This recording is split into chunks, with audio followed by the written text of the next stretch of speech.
સમાચારો તરફ નજર કરીએ તો અમદાવાદમાં મદ્રેસામાં સર્વે મામલે થયેલા હુમલાનો કેસ જે હતો તેમાં ક્રાઇમ બ્રાન્ચે વધુ 4 આરોપીઓની ધરપકડ કરી લીધી છે। અગાઉ ક્રાઇમ બ્રાન્ચે 2 આરોપીની ધરપકડ કરી હતી અને હુમલા બાદ ક્રાઇમ બ્રાન્ચે મદ્રેસામાં તપાસ પણ કરી હતી। ત્યારબાદ અન્ય 4 આરોપીની ધરપકડ કરી છે।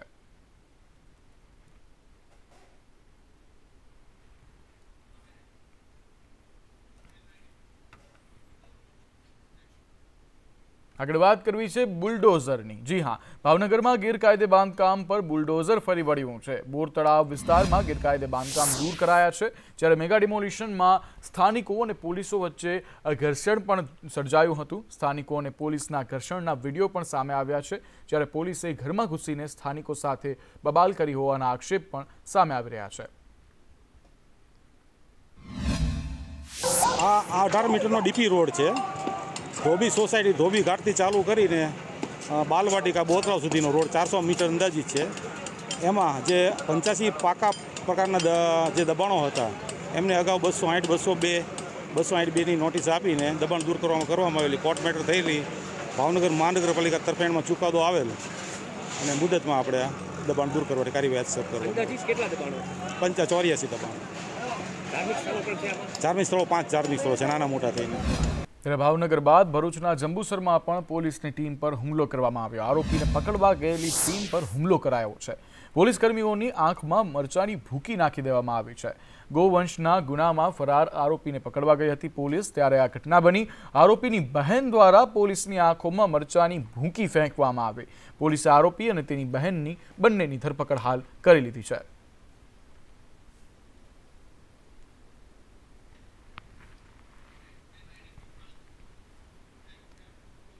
થોડા દિવસો પહેલા એક કૌભાંડ થયું, જેને નીટ કૌભાંડનું નામ દેવામાં આવ્યું। જી હા, પંચમહાલમાં નીટ પરીક્ષા કૌભાંડ કેસ સામે આવ્યો હતો, જ્યારે આરોપી પરસોત્તમ શર્માને કોર્ટમાં રજૂ કરાયો છે। કોર્ટે પરસોત્તમ શર્માને 2 દિવસના રિમાન્ડ મંજૂર કર્યા છે। જય જલારામ સ્કૂલનો આચાર્ય છે અને હાલ પરસોત્તમ શર્મા પરીક્ષામાં કોઓર્ડિનેશન તરીકે ફરજ પણ બજાવી રહ્યો હતો। તપાસ કરનાર અધિકારીએ જય જલારામ સ્કૂલના આચાર્ય પુરુષોત્તમ શર્માને ગઈકાલે અટક કરેલા હતા અને આજ રોજ તેમને નામદાર કોર્ટમાં રજૂ કરી તેમની રિમાન્ડની માગણી કરેલી હતી। તે સંદર્ભે નામદાર કોર્ટમાં આજ રોજ સુનાવણી થતાં ઇન્ચાર્જ સેશન જજ શ્રી આર.જે. પટેલ સાહેબે પુરુષોત્તમ શર્માની તારીખ 23/5/2024ને સાંજના 7 વાગ્યા સુધીની પોલીસ કસ્ટડી રિમાન્ડ મંજૂર કરેલા છે। તો ગાંધીનગરના કુડાસણમાં 3 વ્યક્તિ લિફ્ટમાં ફસાઈ ગયા હતા। ફસાયેલા ત્રણેયની સહી સલામત બહાર કાઢવામાં આવ્યા છે। ફાયર વિભાગે લિફ્ટમાં ફસાયેલા ત્રણેયને બહાર કાઢ્યા છે અને રેસ્ક્યુ ઓપરેશન સંપૂર્ણ રીતે કર્યું હતું અને તેમાં ત્રણેયના જીવને બચાવવામાં આવ્યા છે।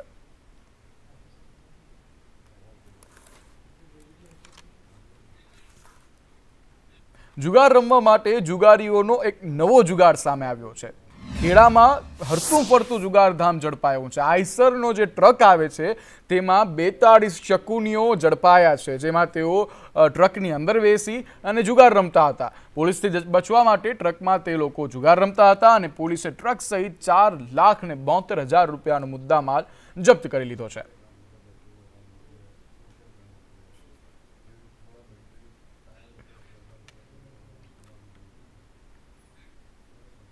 તો અમદાવાદમાં કસ્ટમ ઓફિસરના ઘરે લૂંટ કરવાનો પ્રયાસ કરવામાં આવ્યો છે। લૂંટારૂનો સામનો કરનાર અધિકારી સાથે ખાસ વાતચીત પણ કરવામાં આવી છે સંદેશ ન્યૂઝ દ્વારા। તેઓએ કહ્યું કે હું બંદૂક માથા પર જોઈ અને અચાનક ગભરાઈ ગયો હતો। ગભરાયો પણ તરત જ દિમાગનો ઉપયોગ કર્યો। તક મળતા ટીપાઈ ઊંચી કરીને તે વ્યક્તિને મારી અને અધિકારીના ઘરમાં ઘટના દુઃખદ કહેવાય તેવું અધિકારી દ્વારા કહેવામાં આવ્યું છે।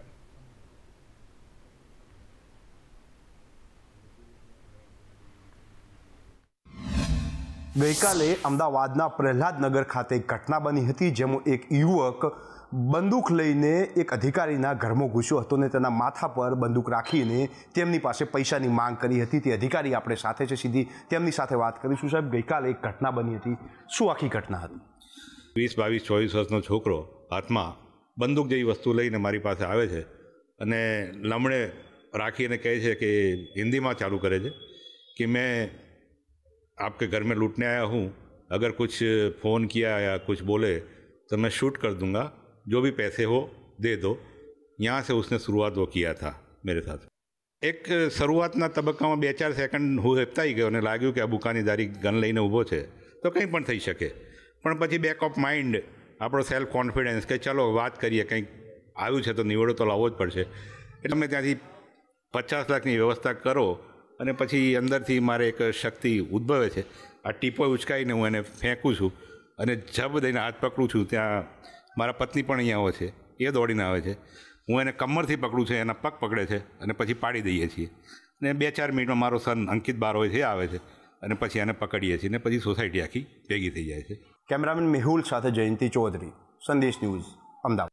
આગળ વાત કરવી છે બ્રિજની, જે 680 દિવસથી તેમનો તેમ છે.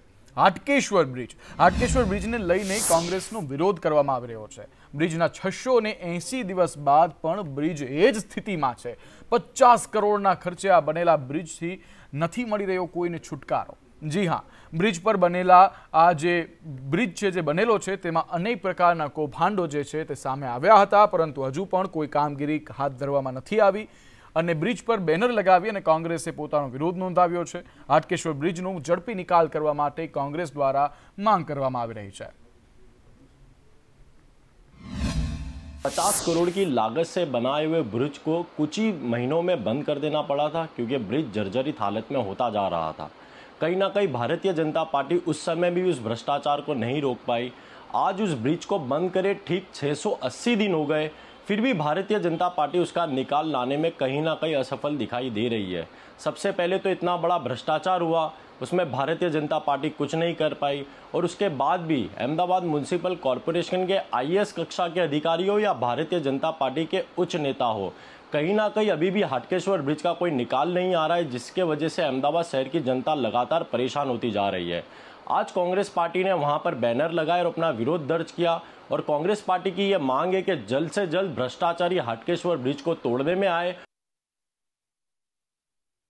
ઘણા ટાઈમથી સ્થાનિક સ્વરાજ્યની ચૂંટણી હજુ સુધી નથી થઈ.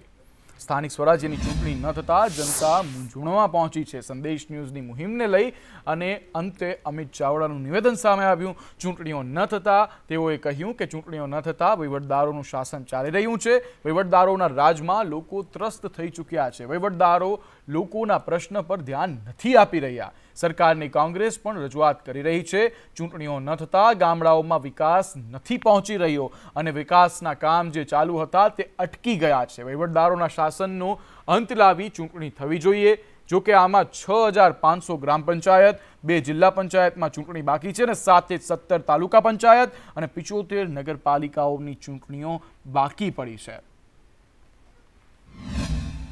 ભારતીય જનતા પાર્ટીની સરકાર દ્વારા સમગ્ર ગુજરાતમાં સ્થાનિક સ્વરાજની ચૂંટણીઓ નહીં કરાવી અને વહીવટદારોનું રાજ પ્રસ્થાપિત કર્યું હોય એવી સ્થિતિનું નિર્માણ કર્યું છે. આજે ગુજરાતમાં લગભગ 6500 કરતાં વધારે ગ્રામ પંચાયતોમાં વહીવટદારોનું રાજ ચાલે છે.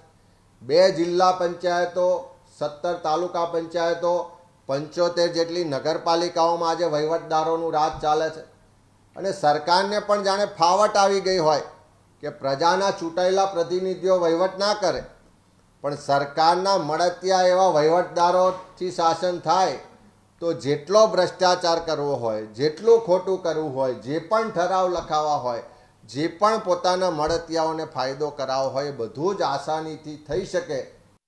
વડોદરામાં ચોમાસા પૂર્વે જર્જરિત ઇમારતોને નોટિસ ફટકારવામાં આવી છે. હાઉસિંગ બોર્ડના 1200થી વધુ મકાનોને નોટિસ ફટકારવામાં આવી છે. ગોરવામાં સમતા આ તમામ જગ્યાએ મકાન જાતે જ ઉતારી લેવા માટે નોટિસ ફટકારવામાં આવી છે. મકાન પડે અને નુકસાન થાય તો માલિક જવાબદાર રહેશે તેવી એમાં સ્પષ્ટતા કરી આપવામાં આવી છે. પાલિકા પહેલાં વૈકલ્પિક વ્યવસ્થા કરે પછી નોટિસ આપે તેવો સ્થાનિકોએ પાલિકા પર દબાણ બનાવ્યું છે, જ્યારે સ્થાનિકોએ પાલિકા પર રોષ પણ ઠાલવ્યો છે.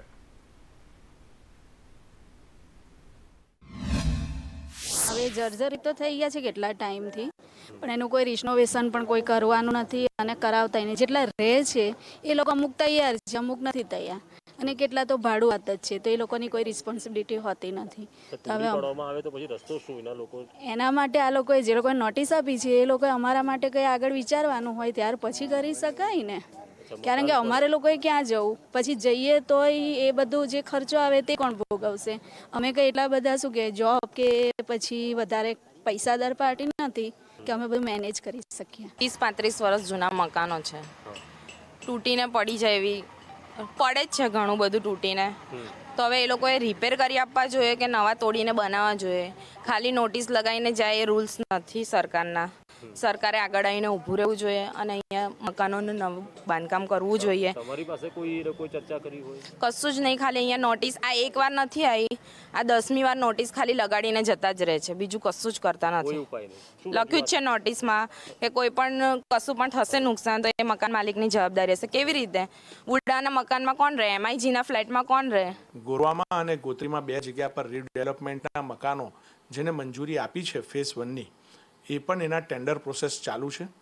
ભવિષ્યમાં જો કોઈ કોલોનીમાં આપણને જે નોટિસ અપાઈ હશે અને એના 75% રહેવાસીઓ જો નક્કી કરશે અને 75% રહેવાસીઓ સહી કરીને આપશે કે અમારે રીડેવલપમેન્ટ પોલિસીમાં જવું છે, તો સરકાર એમને પણ રીડેવલપમેન્ટ પોલિસી હેઠળ મફત નવા મકાન બનાવીને આપશે. પાલિકા દ્વારા નોટિસ આપવામાં આવે છે અને જ્યારે પણ જર્જરિત મકાન થતું હોય અને એ ક્યારે જીવ પર જોખમ થતું હોય તો પાલિકા એનો પ્રોસેસ કરતી હોય છે.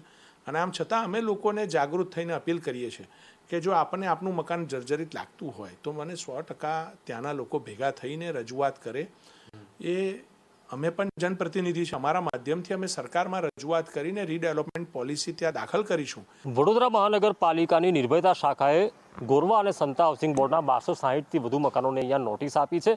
નોટિસમાં એવું જણાવવામાં આવે છે કે આ મકાનો જર્જરિત છે, તેને જાતે જ તોડી પાડવા જોઈએ, પોતાના ખર્ચે તોડી પાડવા જોઈએ અને જો કોઈ ઘટના ઘટે તો તેની જવાબદારી જે મકાન માલિક છે તેની રહેશે. પરંતુ અહીંના સ્થાનિકો એવું કહી રહ્યા છે કે છેલ્લા 10 વર્ષથી નિર્ભયતા શાખા કોર્પોરેશન નોટિસો આપી રહી છે, પરંતુ આટલી મોંઘવારીમાં જો ઘર ભાડે લેવા જાય તો પણ 7,000 થી 8,000 રૂપિયા ભાડું આવે.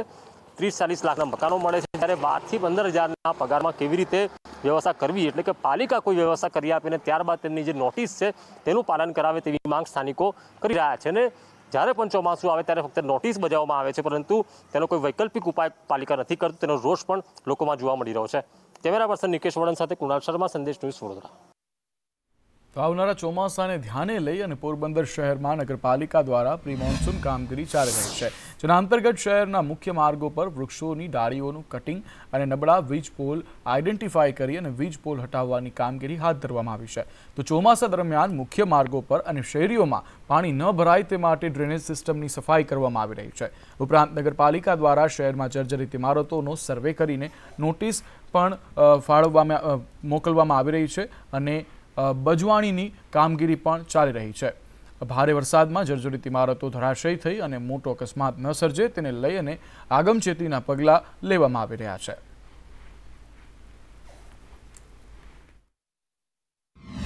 પ્રી મોન્સૂનની કામગીરીના ભાગરૂપે પોરબંદર નગરપાલિકા દ્વારા શહેરની જે જર્જરિત ઇમારતો છે એનો સર્વે કરાવી અને નોટિસ આપી અને આવી ભયજનક ઇમારતોને દૂર કરવા માટેની કાર્યવાહી હાથ ધરવામાં આવશે. નગરપાલિકાની ઇલેક્ટ્રિક બ્રાન્ચ દ્વારા એના જે પોલ છે જોખમી એનો સર્વે કરી આવા પોલ ધ્યાનમાં આવશે તેને દૂર કરવામાં આવશે. વરસાદી પાણીના જે બોકડાઓ છે, સ્ટ્રોમ વોટર ડ્રેનેજ જેને કહેવાય, આની સાફ સફાઈ કરવાની કામગીરી હાલ ચાલુ છે. આ ઉપરાંત નગરપાલિકા દ્વારા એક કંટ્રોલ રૂમ શરૂ કરવામાં આવશે. તો ગણેશોત્સવને લઈ અને વડોદરા પોલીસે જાહેરનામું બહાર પાડ્યું છે. પોલીસના જાહેરનામા સામે ગણેશ મંડળોમાં રોષ છે. 9 ફૂટથી ઊંચી મૂર્તિ નહીં બનાવવાની સૂચના આપવામાં આવી છે. ઊંચી મૂર્તિ બનાવતા રોકવા પીઆઈને સોંપાઈ છે જવાબદારી, જ્યારે પરિપત્ર પરત ખેંચવાની ગણેશ મંડળોની માંગ સામે આવી રહી છે. ટૂંક દિવસ પહેલાં જ અમે લોકો સર્વે એકત્ર થયા હતા. થોડાક દિવસ પહેલાં એની અંદર અમે નિર્ણય કર્યો છે કે વારંવાર જે આ હેરાનગતિ આપણને થાય છે, ગણેશ મંડળોને થાય છે, તો હવે આપણે કોઈ પણ નેતા પાસે, એ ભારતીય જનતા પાર્ટીનો હોય, કોંગ્રેસનો હોય કે આમ આદમી પાર્ટીનો હોય, કોઈ પણ નેતા પાસે હવે અમારે જવું નથી. જો સામે ચાલીના પરિપત્ર પાછો લેવામાં નહીં આવે તો ખૂબ જ આગળ જઈને વિરોધ કરવાની અંદર આવશે. રાજકોટથી ઘટના સામે આવી રહી છે. રાજકોટમાં હરિહર ચોકમાં વકીલ પર હુમલો કરવામાં આવ્યો છે. વકીલ પરેશ કુકડિયાની ઓફિસમાં ઘૂસી અને હુમલો કરવામાં આવ્યો છે. વકીલે આરોપીના પરિજનને સહી કરવા બોલાવ્યા હતા. રાજેન્દ્રસિંહ નામના શખ્સે હુમલો કર્યો હોવાનું સામે આવી રહ્યું છે. વકીલ પર હુમલો થતા વકીલ એ ડિવિઝન પોલીસ મથકે પહોંચી ચૂક્યા છે. એ ડિવિઝન પોલીસે આરોપી રાજેન્દ્રસિંહની હાલ જ અટકાયત કરી લીધી છે.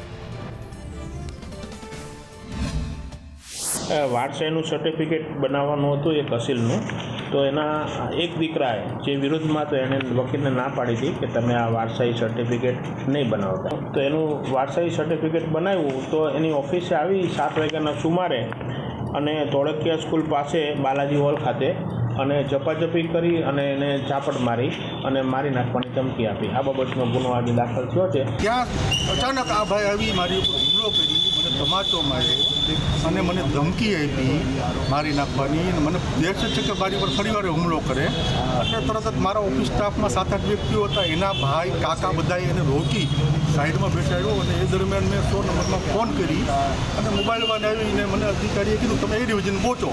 તમે અહીંયા આવીને મારી ફરિયાદ નોંધાવેલી છે.